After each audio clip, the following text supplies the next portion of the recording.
Hey everyone, welcome back to the show. I am Dr. LL, your host, Small Business Stories. And as you know the drill by now, you've been dialing in for a while. Every week, we bring you a wonderful new guest who talks about a different aspect of your business. And for folks who are growing their business now, this episode's not so much about the initial startups, but what do you start to do differently as you start to scale? And in the house today, I've got Borja Cuan. He's the co founder of 415 Digital, which is a marketing company wholly focused on helping folks get to that next level. Hi, Borja. Welcome to the show. Thank you for having me. Well, like I said, it's always fun. I love bringing it in. And not everybody is a startup. We've got a lot of folks in our listener base who have been growing their companies. Some have achieved seven figures in annual sales and whatnot. And they're looking for advice in what they do on how to grow. And so I want to get in that with you. The first thing that we always do with our show is we ask folks, give a visual picture for the people that are dialed in just remotely and not having the visual experience. Talk to us about your background, not your personal background, like literally what is behind you on the screen. You can talk to us, share whatever you want to share about your appearance, the clothes you're wearing, just to give people, oh, this is who Borja is. Sure. Yeah, my background is 415 digital branded background. So it says 415 digital and then results with every initiative. Sometimes I use this backdrop, sometimes I don't. It depends. Sometimes I just have it blurred. I happen to be sitting taking this podcast from my home, not the office today. I decided to stay at home and work from the home office rather than go into the office. But normally I would be in our office, which is only a few miles from my home, but I enjoy being in the office because I sit with the team, usually have lunch with them, take an afternoon walk and grab a cup of coffee and just get some in-person time. So today, working from home, what I'm wearing is a polo shirt. Nothing special, but it does have a collar, which I appreciate.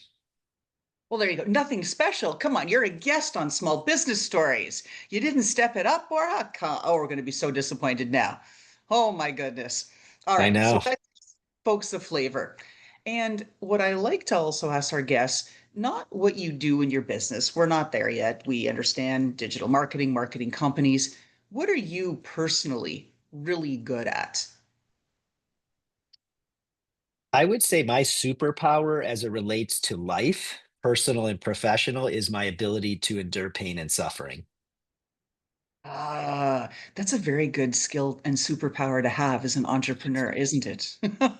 I think as a human being, it's a very valuable skill set to develop because whether you're starting a business or starting a family or acquiring a home or whatever it may be, I think in life we deal with a lot of stress and difficult times. So, sort of developing that sort of ability to sort of endure stress, pain, suffering, what to do when it arrives at the doorstep, how to prepare for it, how to deal with it is a very useful thing to just understand because I think inevitably it's part of life. What keeps you going through it so that you've got the pain and suffering? Is it what's on the other side? Is it you've built up a high resilience and the tolerance? Like what keeps you going through all of this? Because there's a few bumps right along the way in life and in business. Yeah, I mean, I think what keeps me going is perspective, but also the understanding that all for me that has come, that has sort of been good, has come from challenges, right? I think I've realized the most um, sort of benefits, right, from things that have been difficult to achieve, to accomplish, to overcome. So I think that is what sort of inspires me and motivates me to keep going. But also the perspective, right? I think sort of understanding what is truly important versus unimportant is really an important thing to understand in life, right? What are we dealing with? Um, Relatively speaking, in the big picture, is this really something that is life or death, or is it just something that is short term, And so my perspective has absolutely been paramount in helping me get through things. And I always tell myself with things like this, it will pass, right? Everything will pass, no matter how bad it is. It's not forever, it's temporary. I mean, excluding sickness, disease, things like that. Unfortunately, those are what I would consider to be things that probably warrant someone to be stressed about. But otherwise, if it's not really health related for me, and my family, that is, whether it's losing a big client, losing an employee, getting sued, um, I tend to really make sure that I don't let it overrule things, because if I do, I know that will sidetrack me and distract me from just moving forward. Oh, and you say that just so glibly, like, well, if I'm getting sued, nah, I lost a client, lost an employee. Talk to us about that mindset because you're in a position of helping companies grow. So they're Mhm. achieving maybe not massive growth in an accelerated or condensed time frame, but they're at that level where these kinds of things are going to happen and they're going to have these business challenges. You need to manage client and employee turnover when you've got a big business, you're scaling. This is normal. Talk to us about some of the thought process and how you guide your clients on that because it's kind of a thing, right? It's very real. Yeah, I mean, in my office, I have a corny quote. It's a piece of artwork that I acquired, and the quote is "Mindset is everything." And in fact, a lot of my teammates joke about how corny it is, and it's just corny to them. But I love quotes, and they keep me inspired, and I like having them there as reminders, but they don't deny the fact that what it says is true, which is mindset is everything, right? It's really our ability to decide how we react or respond to what is in front of us. And we have complete control with how we react and how we respond. And I think that's usually the difference between a good and a bad outcome, right? So easier said than done, no question about it. But the quicker we develop a strong mindset, and understand again, uh, how to react and respond to things, it will definitely allow you to make progress faster. And with clients, it's really important to align yourself on sort of what the expectations are. What are the goals and objectives? What are the expectations that we have of one another? Because at the end of the day, the definition of partnership is that two people come together and both have a role and a responsibility to creating the outcomes that we desire, right? It's usually not one person is solely responsible for that. It's usually the coming together of two parties. And so it's really important that we align ourselves and partner with clients, individuals who have a similar mindset. And the reason it's important is because it makes the journey a lot more smooth. What we know, having done this for many years, is that inevitably, when you're working with a client in this business, it will not be a straight line. It will not be a smooth path. It will be a series of ups and downs.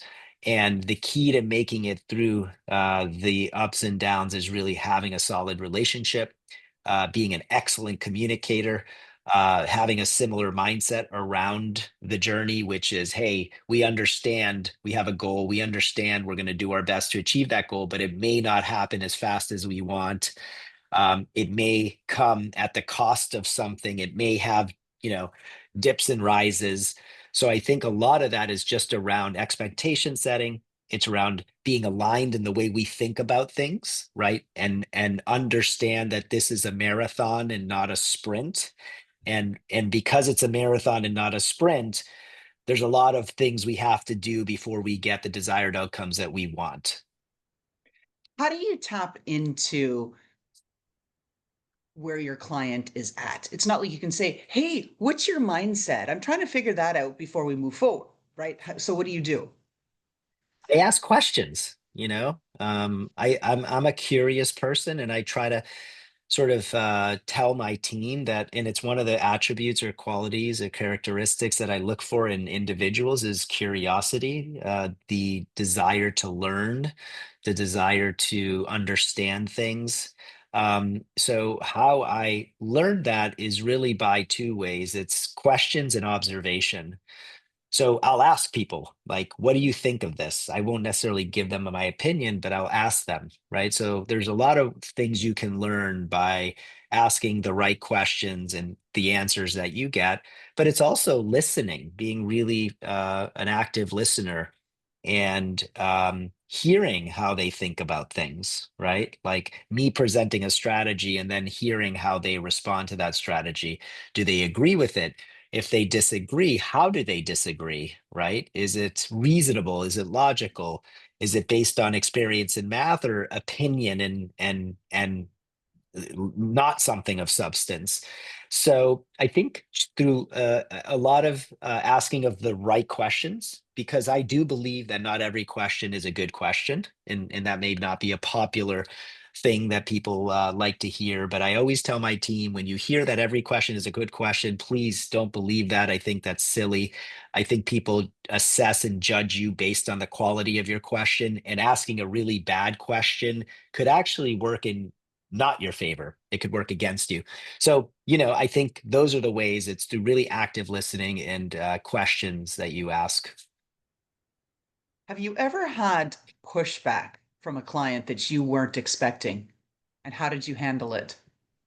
Oh God, yeah. I mean, like, how could I'm not you ever have? lawsuit, but before you No, get to no, yeah, no. I mean, and by the way, there has been no lawsuit against us, which is great. We've been very fortunate, but um, yeah, I mean, clients are pushing back always, right? We're in the professional services business, so we have a lot of pressure to deliver performance for our clients. What they ask us to do is help them grow their business. And when they say grow my business, they're not talking about brand awareness. They're talking about driving more sales, more customers, right? B2B or B2C, they want more customers.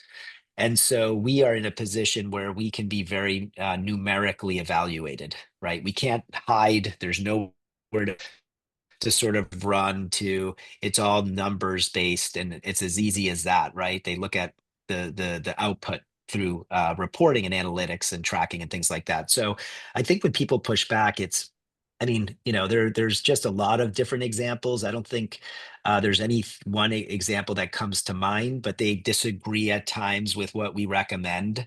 And so how I deal with that is I listen. You really have to be a good listener when you're working with clients, and you really have to understand why they're pushing back. I don't have a problem with someone having a difference of opinion.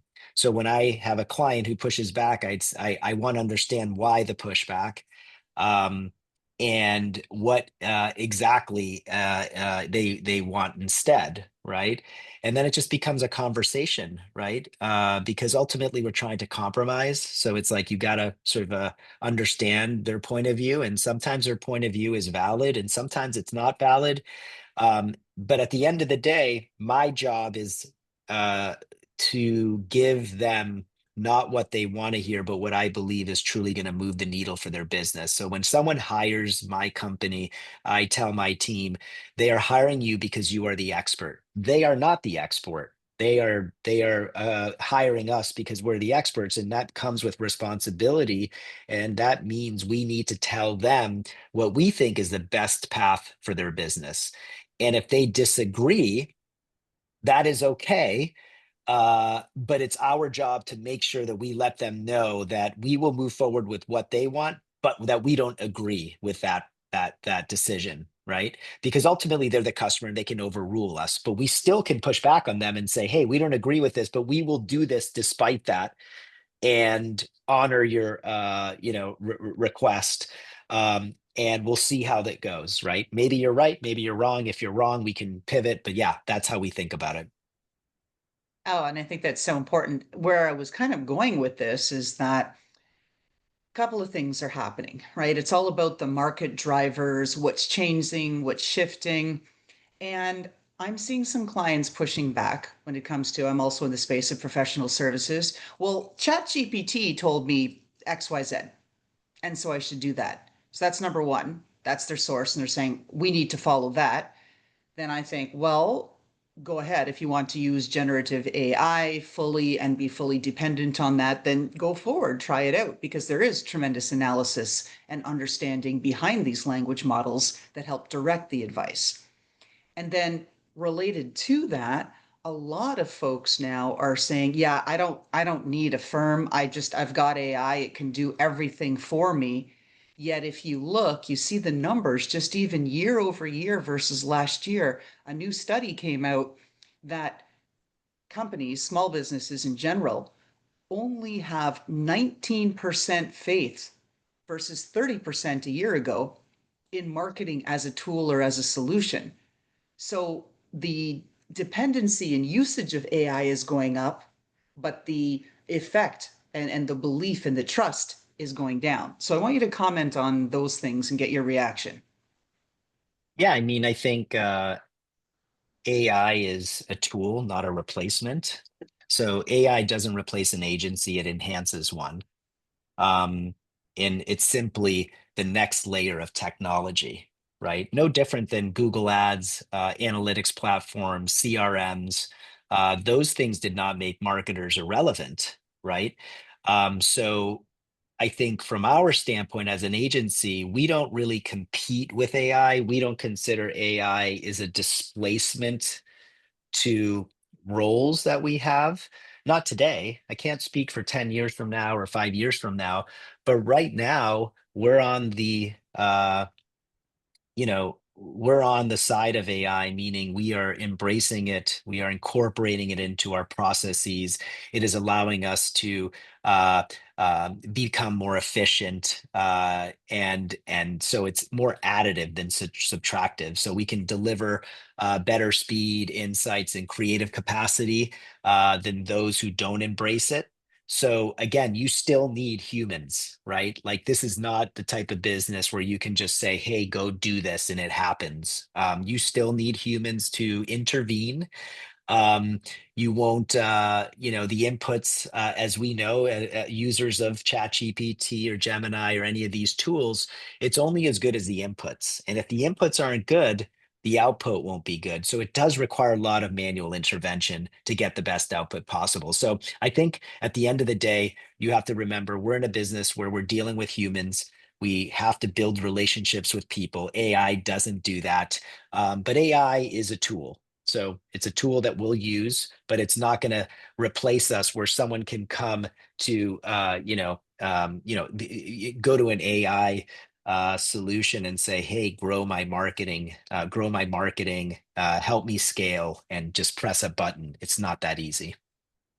It is not, right? There's a lot of things that come back. Even I'll share some comments. I use a lot of AI tools. I beta test a lot of AI tools for other folks because just that's the tech scene and that I'm on. And some are just fantastic. I'm blown away with the capabilities, but I keep seeing gaps in the consistency.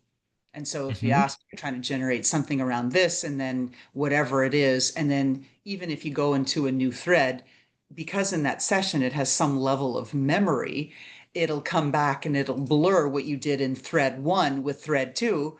For example, I was creating some images and I had little googly eyed monsters for little kids and did that in one. And then I was, getting serious, right, about what I needed to do, and it kept sticking googly eyes on all of my serious images. And I'm like, what are we doing? That was another thread. That was an hour ago. And so, yeah, there's some issues there. So Yeah.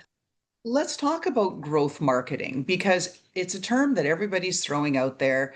Everybody needs it. People understand the dependency or codependency between sales and marketing, right? One feeds the other and they've got to work in tandem pretty seamlessly, or you don't get revenues, you get losses and client turnover.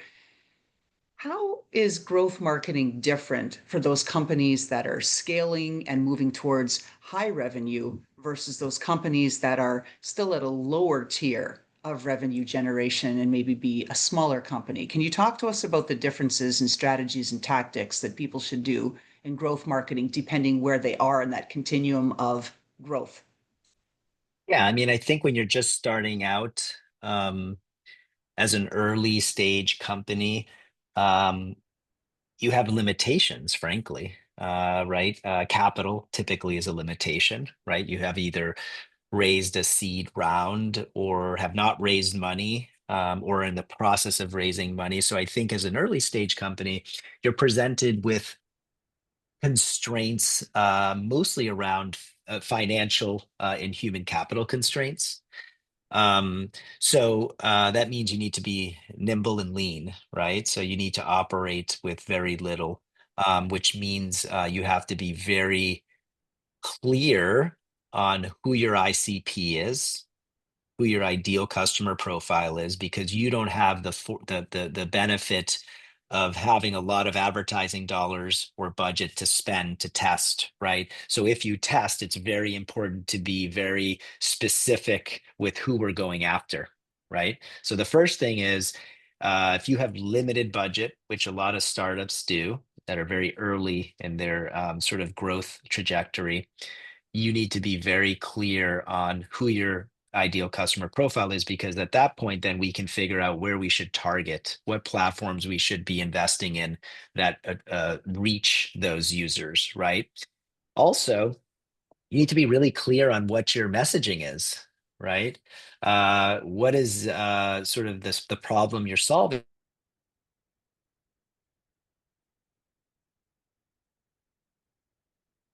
Positions, right? What makes you different? What pain points are you solving for? So a lot of the messaging is going to be important very early on, and really dialing that in, right? Because again, we're going after a very specific audience. We want to make sure that we're creating messaging that resonates with that audience. And then the other piece is, once we get someone to engage with an ad out there on Google or Meta or LinkedIn, and we send them to a page on your website, right? It may not be the home page, it may be a very specific page that you've designed for traffic that you're sending. Like, we got to make sure that that is optimized for conversions, right? So how is that page designed? What is what does the funnel look like? What are we offering the consumer? What is the offer to them, right? Sign up for a free demo, free shipping if you're a big business to consumer business. Um, is it a white paper? What is it, right? What is the offer that we're presenting to that end user to get them to submit a form or make a purchase? So those are some of the things that you really have to think about. Obviously, having a good website and really explaining what your business is about, what your capabilities are, what are the services you offer, how are you different, what does it cost to do business with you? So having building legitimacy in your website, so that when people go there, that they are feel like this is a trusted place where they would do business, right?